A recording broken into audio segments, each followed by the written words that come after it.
Check कर रहे हो? कौन है ये लड़का जो तुम्हें मैसेज कर रहा है? ये मेरे ऑफिस का कलीग है।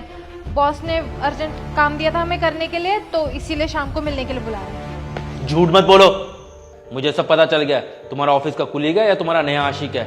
मुझे झूठ बोलने की कोई जरूरत नहीं, मुझे सब पता चल चुका है। सच सच बताओ, कब से चल रहा है ये सब? तुम एक शादीशुदा औरत हो, तुम्हारे को शर्म आनी चाहिए किसी और लड़के के साथ में आशिकी करने से। समझ रही हो ना? तुम तो बिल्कुल शर्म बेच खाई है। अरे ठीक है ना यार, अब लेक्चर मत दो, खत्म करो बात को।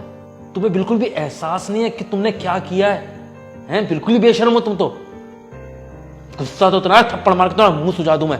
ओ हेलो, मुझसे ना तमीज से बात करना, और हाथ उठाने के बारे में तो तुम सोचना भी मत, वरना तुम्हारा वो हाल करूंगी ना तुम सोच भी नहीं सकते।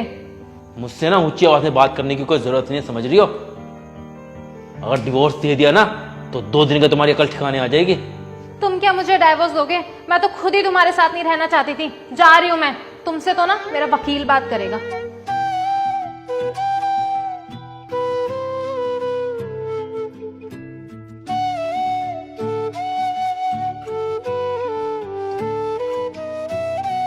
ये सब क्या हो रहा है विनय के साथ में? उसे कुछ समझ नहीं आ रहा। वो बस अंदर ही अंदर टूट सा रहा है, क्योंकि उसकी कोई गलती नहीं थी इसमें। अचानक से सब कुछ बदलता जा रहा है उसकी जिंदगी में। उसकी वाइफ ये सब क्यों कर रही है, किस लिए कर रही है? बस अब वो ये जानना चाहता है।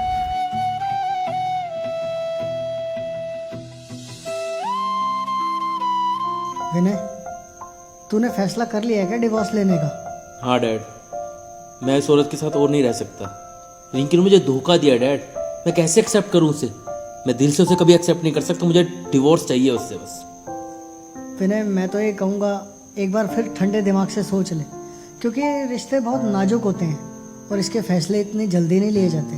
डैड, मैं जल्दबाजी में फैसला नहीं ले रहा, बहुत सोच समझ के मैंने डिसीजन लिया है। अननोन नंबर से कॉल। हेलो, विनय शर्मा बोल रहे हो? हाँ बात कर रहा हूँ। मैं आपकी वाइफ का वकील बोल रहा हूँ। उन्होंने आपके ऊपर केस किया है, दहेज का और डोमेस्टिक वायलेंस का। क्या बकवास कर रही है वो? मैंने कभी उसके साथ डोमेस्टिक वायलेंस किया है? ना कभी मैंने उसको छुआ भी है। और दहेज, वो तो सारा मजाक कर रही है मेरे साथ में। सर, मेरा काम था आपको इन्फॉर्म करना, बाकी आप कोर्ट में आके प्रूफ कीजिए। जो मेरा काम था मैंने कर दिया। अरे मेरी बात तो सुनो। किसका फोन था? रिंकी के लॉयर का कॉल था डैड। उसने मेरे पर दहेज और डोमेस्टिक वायलेंस का केस ठोक दिया। क्या? और बोल रही है कि मेरी पूरी फैमिली उसका डोमेस्टिक वायलेंस करती थी। तू ऐसा कर, वो जो मेरा दोस्त है ना रवि भिदुड़ी, उससे जाके मिल। ठीक है, मैं लॉयर रवि विधूड़ी से बात करता हूँ। हाँ। तुम चाहती क्या हो रिंकी? साफ साफ बताओ मुझे। विनय, तुम अच्छे से जानते हो कि मैं क्या चाहती हूँ। ठीक है, क्या डिमांड है तुम्हारी? मुझे अब खुल के बता दो तुम एक बारी में। मुझे तुम्हारी सारी प्रॉपर्टीज चाहिए। पागल हो गई हो तुम? मैं और मेरी फैमिली कहाँ जाएगी फिर? उससे मुझे क्या मतलब? तुम्हारी फैमिली जहाँ ले जाना चाहो लेके जाओ, या तो मुझे अपनी प्रॉपर्टीज दे दो या फिर जेल चले जाओ अपनी फैमिली के साथ। चलो ठीक है, मुझे टाइम दे दो दिन सोचने का, बताता हूँ तुम्हें। वाह, ये तो बहुत अच्छी बात है। कल मिलते हैं।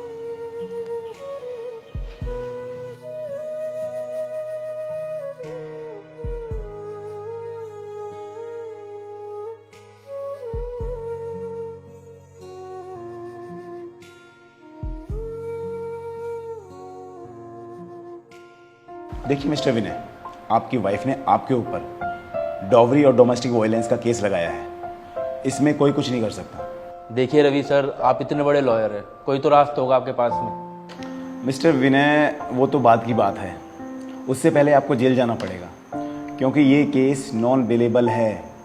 लेकिन मैंने और मेरी फैमिली ने तो ऐसा कुछ किया भी नहीं है। इनफैक्ट मेरी वाइफ के पास तो कोई सबूत भी नहीं है कि वो ये सब प्रूफ कर सके। अब तो एक ही रास्ता है, तुम अपनी वाइफ के साथ सेटअप कर लो, उनकी जो भी डिमांड है मान लो, नहीं तो तुम्हें और तुम्हारी फैमिली को जेल जाना पड़ेगा।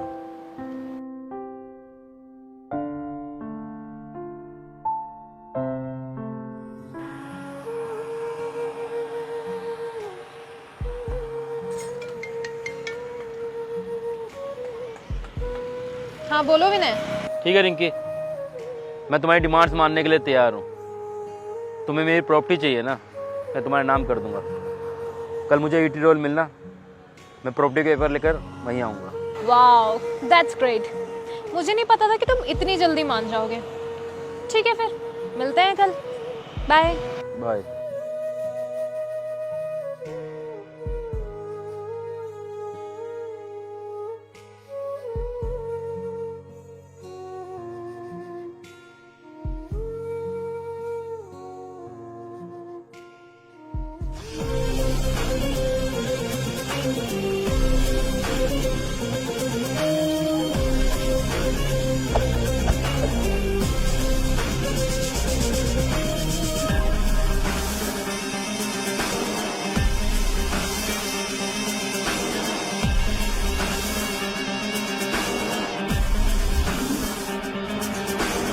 सो hi dear husband, I hope तुमको ज्यादा वेट नहीं करना पड़ा होगा। मेरी आदत है तुम्हारा वेट करना। व्हाटएवर, पेपर्स लाए हो ना? ये ले पेपर्स, चेक कर लो। गुड। धर्मेंद्र पेपर्स चेक कर लो। एक्सक्यूज मी सर, आप वहाँ जाके पेपर चेक कर सकते हैं? मुझे अपनी वाइफ से कुछ पर्सनल बात करनी है। Okay sure.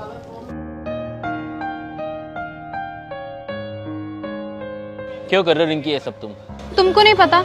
ऑब्वियसली विनय, पैसों के लिए। पैसों के लिए? हाँ, हमारा तो डाइवोर्स हो जाएगा। मेरे खर्चे, मेरा लाइफस्टाइल कैसे मेंटेन करूंगी मैं? हाँ, ये बात बताओ, जब तुमने मुझसे शादी की थी तो बाहर अफेयर चलाने की क्या जरूरत थी? विनय, मेरा अफेयर शादी के बाद नहीं, शादी के पहले ही था। वो तो घर वालों की मजबूरी में मुझे तुमसे शादी करनी पड़ी।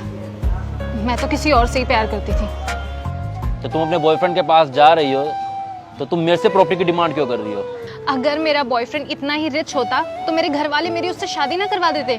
तुमसे क्यों करवाते?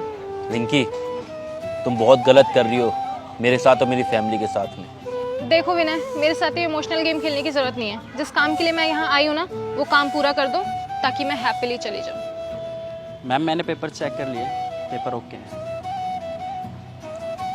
सर आपको यहाँ पे साइन करने होंगे।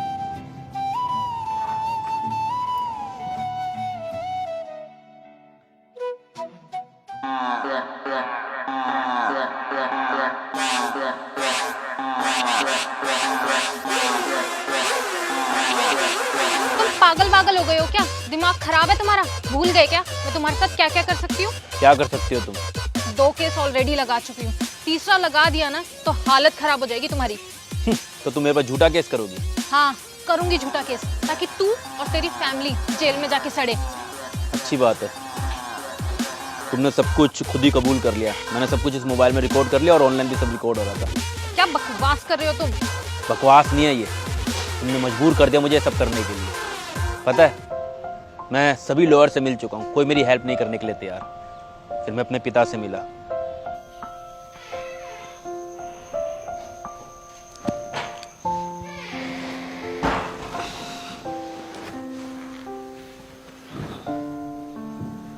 मिला है वकील साहब से?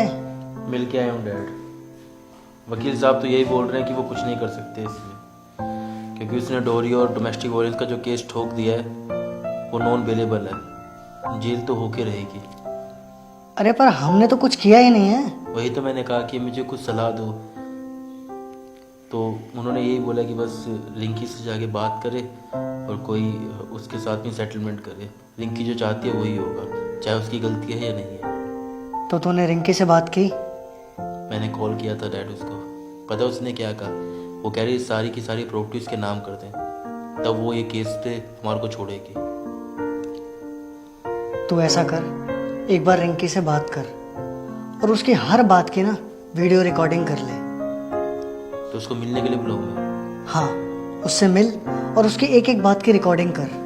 ठीक है डैड, मैं उसे मिलने के लिए बुलाता हूँ और कोशिश करूँगा उससे सारी सच्चाई निकलवाने की और उसे वीडियो रिकॉर्ड करने की। हाँ ठीक है डैड, मैं चलता हूँ, आप आराम कीजिए। ठीक है।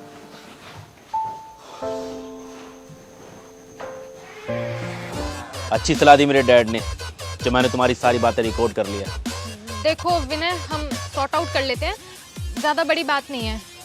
अब तुम्हें जो कुछ भी चाहिए हो ना, तुम कोर्ट में आके मुझसे मिलना। Sorry ma'am, I can't help you. तो दोस्तों इस वीडियो के अंदर हमने ये दिखाने की कोशिश की है कि कुछ लड़कियां लड़के होने का फ़ायदा उठाती हैं, तो अपने बॉयफ्रेंड के ऊपर, अपने हस्बैंड के ऊपर झूठा केस लगाती हैं, और जिसकी वजह से जो रियल विक्टिम होते हैं उनको भी इंसाफ नहीं मिल पाता। इन लड़कियों की वजह से सारी लड़कियां बदनाम हो रही हैं। तो ऐसी लड़कियों के अगेंस्ट में जाके हमने ये वीडियो बनाई थी। बस इतना ही कहूँगा कि वीडियो अच्छी लगी तो इसे ज़्यादा से ज़्यादा शेयर करना, क्योंकि आपकी शेयरिंग के ऊपर हमारी वीडियो बहुत ज़्यादा डिपेंड करती है। और अगली वीडियो में जल्दी मिलेंगे हम, तब तक जुड़े रहिए। Bye bye, take care.